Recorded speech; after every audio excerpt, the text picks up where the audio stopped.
Keep an eye on your dive computer. We'll go straight down, circle the reef a few times, and explore.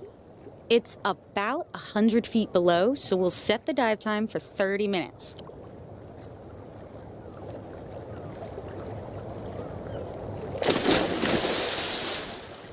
As David and Lisa are about to begin their dive, they breathe air at sea level.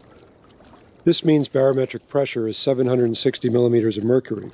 Remember that oxygen constitutes only 21% of the air we breathe, and most of the rest, 78% of the inspired air, is nitrogen.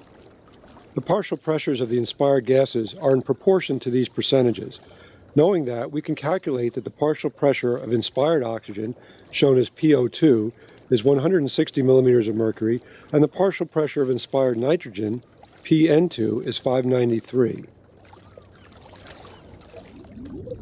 We'll use this graph of depth versus time to track the diver's progress. As David and Lisa swim down, the water pressure on their bodies, including on their chest wall, increases. The deeper the divers go, the more difficult it would be for their breathing muscles to overcome the external water pressure in order to inflate their lungs. That's why the gas in the scuba tank is pressurized. A regulator adjusts the pressure of the gas entering the mouth to match the surrounding water pressure and facilitates the breathing process. Keep in mind that the pressure of gas entering the mouth is now above atmospheric pressure. This means that the partial pressures of oxygen and nitrogen are also higher. We'll pause here to take a closer look at what's happening in the alveolar sacs in the lungs in detail.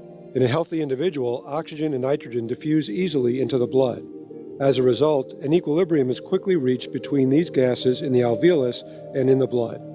For oxygen, this equilibrium also involves binding to hemoglobin in red blood cells. If the partial pressures of oxygen and nitrogen in the inspired gas are higher, it follows that the alveolar pressures of both gases, as well as the partial pressures dissolved in the liquid portion of the blood, will also be higher. As the concentrations of the oxygen and nitrogen within the vessels increase, they exceed the concentrations found in peripheral tissues in the body.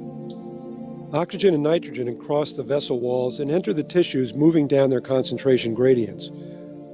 Oxygen is quickly metabolized, but nitrogen continues to build in the tissues.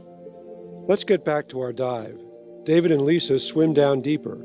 As they continue to descend, pressures rise accordingly. They have now reached 50 feet below sea level, and the level of nitrogen in their body tissues has increased.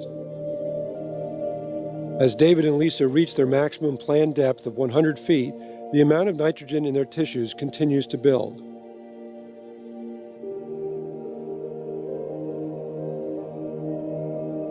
Based on what you've just seen, try to answer the following question.